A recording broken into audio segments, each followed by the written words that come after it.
On frame. All right, here we go. 1, 2, 3, boom, boom, boom, boom. All right, man. Ken Smyers, Eric Stromquist at ControlsCon into day one. We are talking with the guy that sort of makes it happen behind the scenes. I think the term that was used when you were on stage is the man behind the curtain, Mike Mitchell, the CTO. Yes. I'm Paul McCartney to Scott's John Lennon. Oh, I kind of thought you were more like the Keith Richards to Scott's Charlie Watts. I kind of like that a little better. Yeah, I'll take that. Or Bill Wyman. Yeah, sure. Well, but anyway, we're talking to Mike Mitchell. Mike, great show as usual. But man, talk a bit about, we talked to Kim a few minutes ago about how you guys are sort of changing what a distributor is all about. You guys take a little bit different approach. So talk about kind of how you guys are rolling from your perspective. Yeah, I think I liked the way Scott put it when he was on stage earlier. He talked about environment, the community, the emotion, the collaboration between our people. So it's like a family.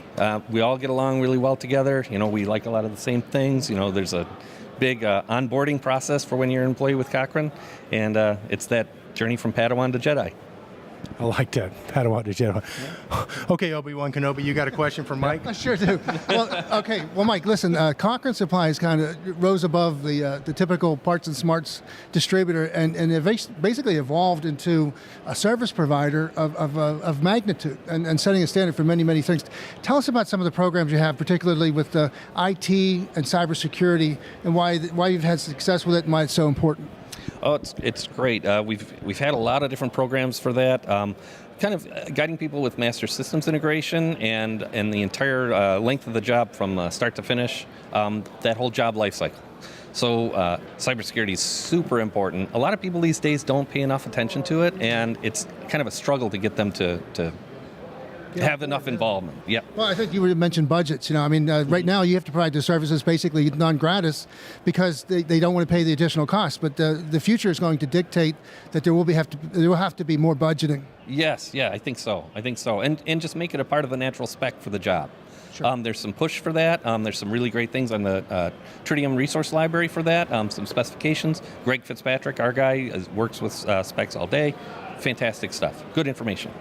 Well, and then the coordination with the keynote speakers. I know you and Kevin Smith probably collaborate a lot. Tell us about some of the information about the Tritium side of things and what Niagara's doing. Sure.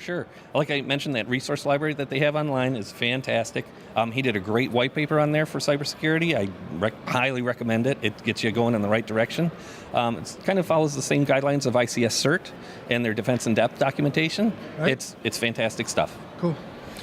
Well, Mike, one of the things that impresses me about you is you always seem so happy. You look like you really enjoy what you're doing. And I do, strangely enough. Yeah, well, so what do you like about this industry?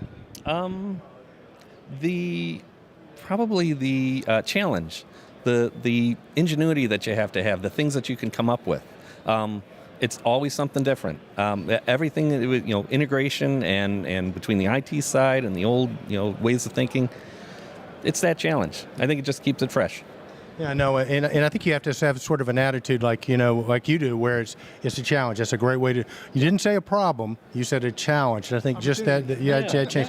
Yeah. And and I know that Scott's very innovative, very creative, and I think my guess is Scott goes, we need to do this, we need to build this. Mike, build it. Yep. Fix it. Yeah, everybody who's watching this video has got to be laughing right now because they know that's exactly what he does. Yeah, for sure. Well, Mike, I had one more question, and it's kind of a off-the-wall question, but how did you get into the industry? I mean, when you were in, let's say, 16, 17, 18, did you ever see yourself getting into building automation and taking on this kind of a role? Not at all. I came from the IT side of things, so I was a consultant for a while, worked in a raised floor computer room for a long time, and then just kind of started my own business, did some consulting for Scott. Scott said, hey, why don't you come on board and work on some of this stuff? And I looked at it and I went, this is it. Awesome. Yeah. Just how cool it was to affect something in real life instead of, hey, can you change your password? Yeah, here you go. Well, and you created a really cool app, the Raven.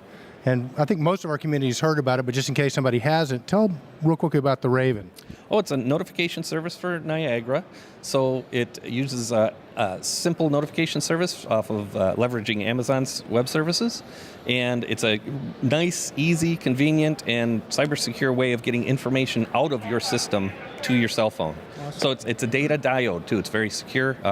Just passes information out. There's no way of getting back into the system with it. Very nice. Yep. So, Mike, listen, and I don't mean to put you on the spot because I know how humble you are and what a genius you are, but our community just really wants to know, is it true that when Elon Musk gets stuck on a problem, you're his first call?